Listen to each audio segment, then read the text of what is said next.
Now we are.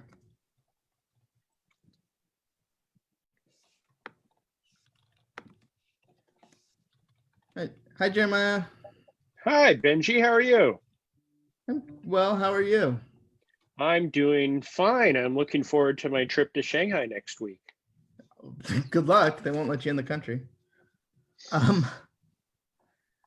So we're here. We're going to spend probably about the next, 15, 20 minutes talking about the earnings call and the news that came out of that. Earnings is always one of the most stressful days of my quarter because a lot happens very quickly. And this was no exception. A lot, we can talk about TV and Disney Plus and studios and all that, but I think the big headline was the parks, where there's really two buckets. One is that Shanghai Disneyland is going to open May 11th at reduced capacity. So that's going to be meaningfully below 24,000 people. So I don't know if that's about 10,000. It's just me guessing, and then they'll ramp up to 24,000, which is the government cap for them right now. And then their normal cap is 80,000. But then also we got some guidance about what it might look like when the other parks and stores, which falls under parks, open. I don't know, Doobie, what was your gut reaction to it first? Elation. The parks are back, even one with whatever restrictions they have. You got to start somewhere. I have the utmost confidence that this will go well and the dominoes will fall relatively quickly. So, because it wasn't that long ago that they opened the hotel in Hong Kong and then character dining, and just think we'll go step by step. And there's a nice guy. We'll go step by step, and hopefully we're not too far away from at least a Disney Springs dates, and then the rest after that. To some extent. Yeah, I know you're just getting into it, but what are you excited? What's my thoughts? Yeah. Yes. No matter what, it's going to be a strange time going into the parks for the first time in what were 51 days here in Florida and just a little bit more for California. So it will be very interesting to see how it goes. And Doobie, you mentioned Disney Springs, and the word around town is that we've been seeing some activity around Disney Springs recently. So hopefully that means that that's not far behind already. Yeah, we're hearing whispers about that, and they did say that they expect the retail and dining, or RDE as they call it, to reopen first, and then leading into the parks. I think it's worth going through what these restrictions are and what's happening in Shanghai beyond just the attendance cap, if someone has those handy. Hang on, I can grab. Not I have them handy, but from our handy dandy Laughing Place article. So we're ready to laughingplace.com. Yeah, laughingplace.com. So what did they say exactly? The government, the normal attendance cap is 8,000. The government capped them at about 24, right? And about they 30%. would actually have it much less than that. Yeah, and all guests and cast members will be wearing face masks, with the exception of face characters who will be far removed from guests. They're going to do like a cavalcade. There's going to be no fireworks, no major parade. They'll do like a rainy day cavalcade or whatever you want to call it. Presumably, non-face characters don't have to wear masks, although I think that could be funny. That would be a cute plush. We can't be far behind of that kind of stuff. But if they had, I guess that probably would have been in Hong Kong and Shanghai at opening, because that's been something normal out that way. All right, go on. What else? Are there anyone else have the list handy about what else they're doing? I was kind of in earnings mode. Let me see. Social distancing practice to accommodate social distancing. Parade nighttime spectaculars will be suspended.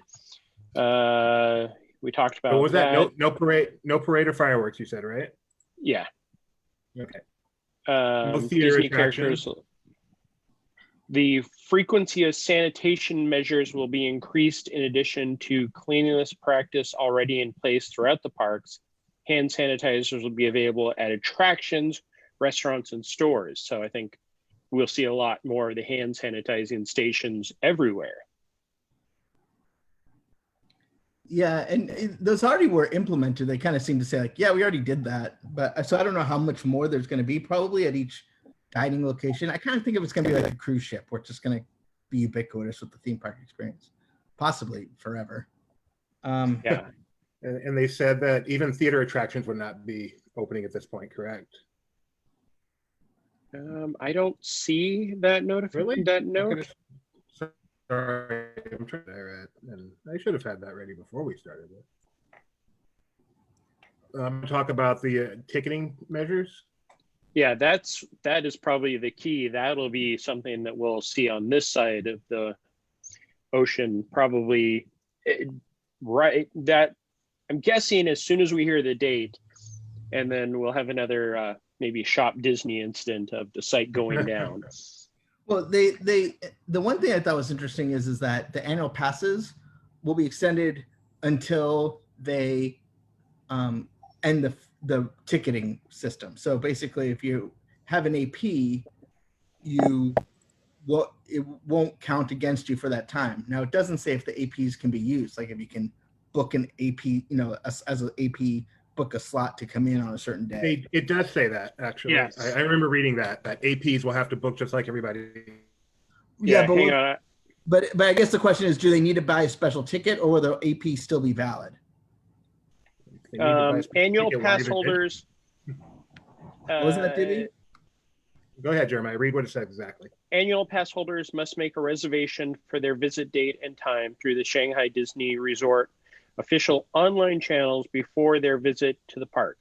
During this advanced reservation period, general admission tickets for Shanghai Disneyland will not be accepted, meaning you have to pre-purchase the dated. Right, but what I guess is, so essentially the annual pass holders are getting free time because their pass, that's not considered, they're going to extend it out and their annual pass for more time. Right. So, Okay. I mean, which, since I don't even have one, since annual pass holders bought a certain amount of time, if you're not going to let them in whenever they want, I guess they don't really have a choice. They could still make their passes not good during this period. So the fact that they are with reservation, they're giving you a little something extra, the Disney Plus. No, that's something completely different. So, and then, yeah, so I think I think they're using, they're also talk of using the Play Disney Parks app and virtual queues, because it's one thing it's easy to social distance, like, on Main Street, right? Like, especially if there's not a lot of people, but in a queue, it's a little bit of a neat trick. Although what's interesting to me is that when you did a virtual queue for like Galaxy's Rise of Resistance, you were still in line for not an insignificant amount of time. So are they gonna, is it gonna be more paced? What's the pacing gonna be on the attraction vehicles? If Disney, I bet Disney's gonna open at 10-15% of capacity, not, Yeah, it can't do.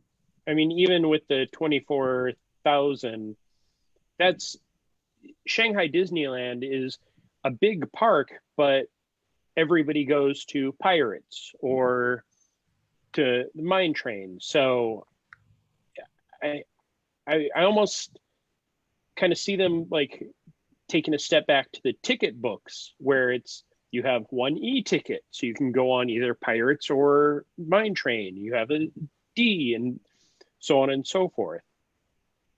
I mean, one of the things that, go on, Doobie. I was just going to say, never mind, keep going. This PDF will eventually open, which has a whole lot of detail that I did want to get to some of it. I have a feeling we're not the only people trying to get to this PDF right now. Yeah. Half of Shanghai. The statement of the beginning May 8th at 8 a.m. with a limited number of tickets available each day during the initial reopening. And that'll definitely be, I know if it were the States, that would be an interesting time to see, is it just us theme park nerds that are ready to go, or will it be the general public that are ready to go back to the parks right away? Shanghai, that park is much different than any of the other parks just because of the size, and the locals didn't flock to it right away. So, I mean, just so you know, 8 a.m. May 8th is 5 p.m. For us on May 7th. Yeah. So, In case you plan on buying tickets and flying over. no, I guess that's tonight, right? Or Wednesday night, tomorrow night. If it's May 5th, that's really cool international dateline. Yeah. It's tomorrow at 5 because they're 15 hours ahead plus tomorrow. So, right. Anyway, We'll figure it out in time to cover it. hopefully. I remember trying to get the tickets for opening day for Shanghai and how much that went well. So we think when they finally get around to opening up North American parks, these attendance restrictions, social distancing, no certain attractions, no fireworks, no parades, they'll probably be going on here as well, correct? Yeah, I see almost this exact same plan being implemented for Walt Disney World and Disneyland as soon as they can possibly do it. Two questions. Do you agree with Bob Chapek that no matter what they set those limits at, they're going to fill them up and guests are going to come? And two, are they going to come at the current prices? Do you think we're going to see some discounting? Any chance they'll make some amazing changes as a result of all these changes?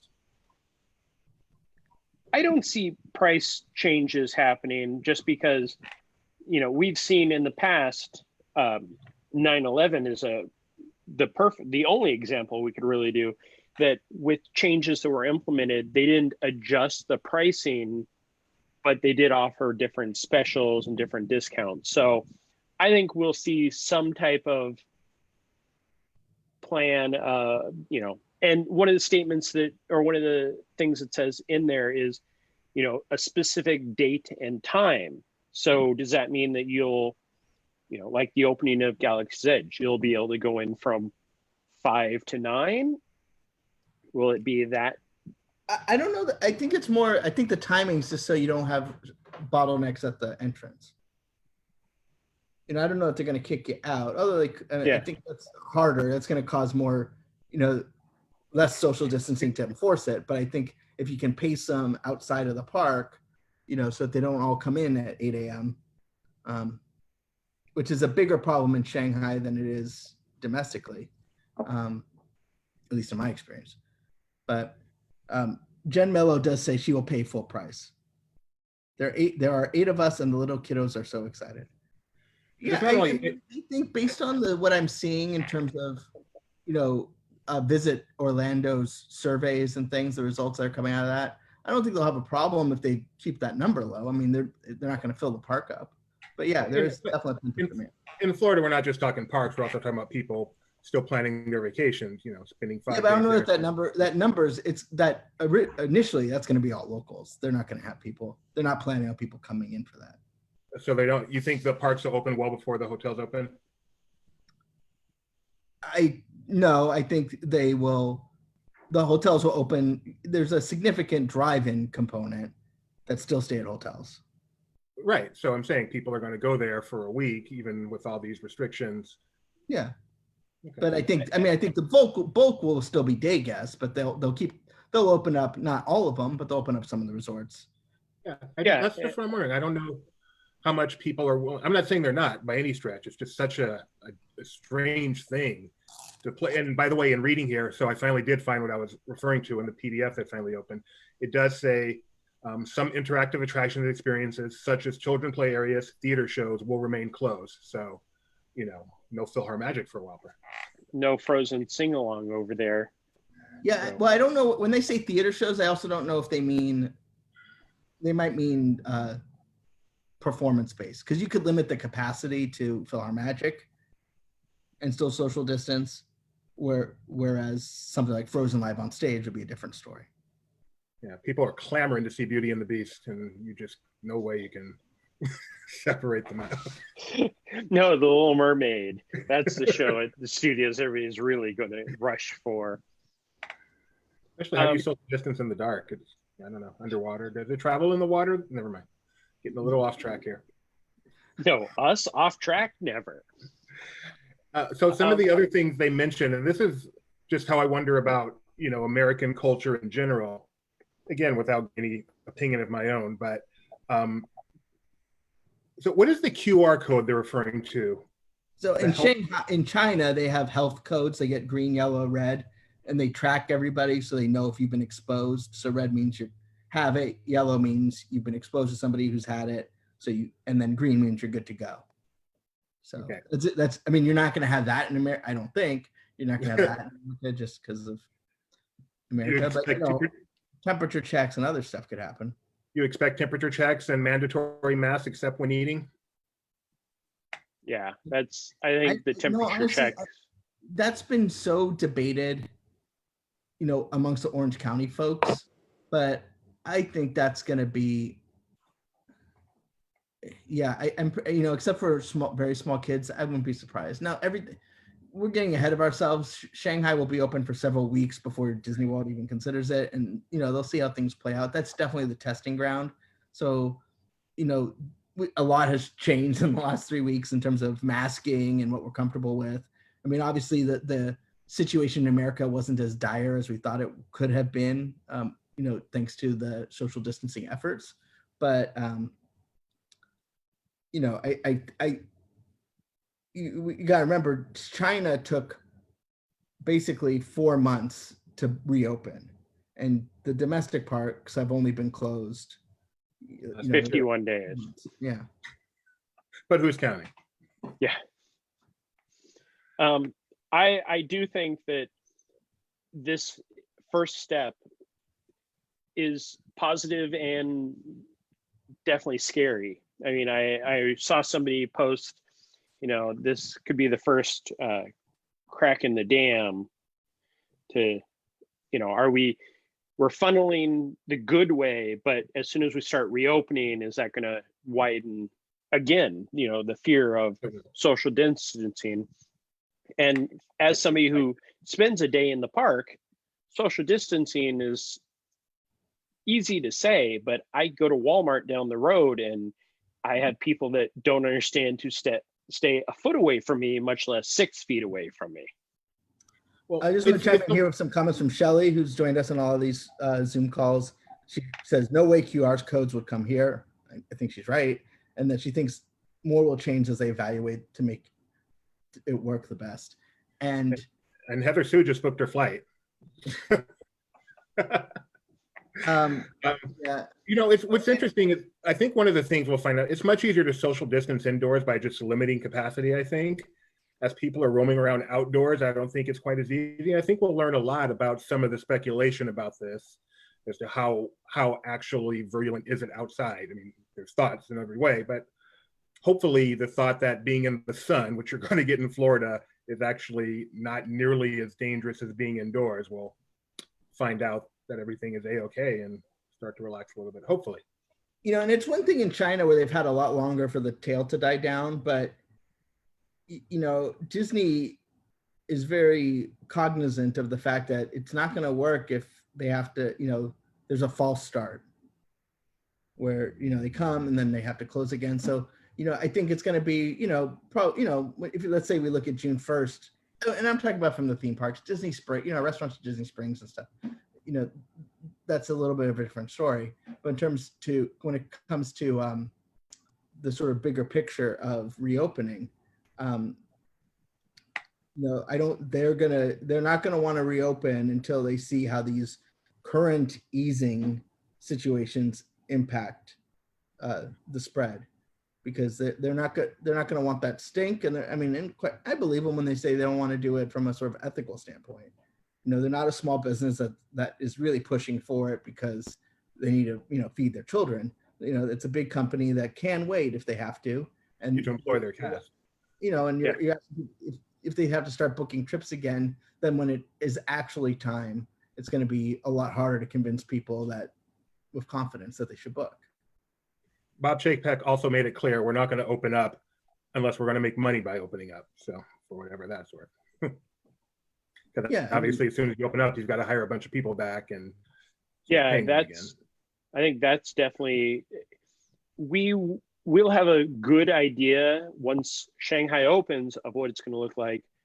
And then probably in 2 or 3 weeks, fingers crossed, we'll start to see casting announcements go out for Walt Disney World, because with, all the international program and the college program all sent home, the park doesn't have enough cast as it is right now to open 4 parks and all the attractions. they're not going to open all 4 parks at the same time. Yeah, I think Epcot will probably be one of the last, not only because of the construction, but because of the staffing. Danielle Kramer says, how do you think loading will go? 1 family per boat or ride vehicle? I'm thinking for boats, they'll probably do front and back, because of the issues of if you only put someone in one row. But yeah, for the most part, whatever 6 feet is, there'll be that distance. Every ride vehicle is different. How many empty rows there need to be. Something I'm trying to, like a Toy Story Mania will be 1 family, it's 4 people per side. If you look at our article, you can see we have pictures from how they've done Shanghai queues as well, if you're wondering about queuing up. So you can see how they've put specific areas that they've marked, do not stand here, to enforce social distancing. I first thought those would be the areas where you would stand. So I actually would have been intentionally denying social distancing, but luckily I read more carefully and now I understand what they're trying to do there.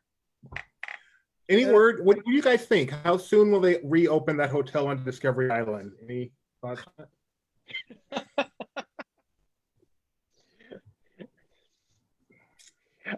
I'm more interested in the future of, Now we'll never know. Oh, there he goes. Oh, wow. into this. The Reflections Resort was weeks away. Oh. Do we know, are they resuming, does Disney plan to resume construction on all their construction as soon as the states allow them to? No. Any idea? No, they will No not. analyst asked them that. They No, will not resume? They will not. They will be measured. I mean, some construction will resume, but they'll pace it out. They're not canceling anything, but they're just gonna make it take longer. And as somebody who has driven across Walt Disney World property, the Disney is stopping construction, that falls only inside the parks. Outside the parks, there is construction everywhere. Flamingo Crossing, with the new apartment buildings they've been building for all of that over there, I've seen buildings go up in weeks since I've in between trips. The old entrance to Disney's Hollywood Studios was leveled completely. So there's definitely work going on. Did Florida never stop construction like California did? No. Inside the parks, they did. But I mean, the state never enforced construction stop. No. Yeah, so they're gonna pace out the capital expense of the construction. It's different. You got to pay. There's a difference between Reedy Creek construction, roadway construction, stuff like that, infrastructure, than Disney construction, because Reedy Creek cost doesn't come out of Disney's earnings. But, okay. Any last minute thoughts? We got to wrap this up, but Jeremiah, the cruise ships are staying. Yay, that's all. That was what I was going to refer to. Hopefully this means that we'll have a summer season out here. I'm not pushing for it, but I look forward to it. Danielle Kramer shared that Disneyland Hotel stopped their soft goods rehab, which exactly, that's the kind of stuff that they're gonna, replacing the carpeting and those sort of small capital projects will be re-examined. I'm not quite, there might be some cutbacks and projects that they're looking to build at, but they're still gonna, I think they learned their lesson after 9/11. You're still gonna need to build at some point, because those projects take a while to build. If you just stop completely, then you'll never see them. Well, we had Thanks so much for joining us. We've got another live broadcast coming at 6 p.m. Pacific, which is our Nightmare watch along with Dave Bossert. So Jeremiah will be here for that one, as well as Alex and Dave. So see you in a few. Thanks, guys. Bye, guys. Thanks.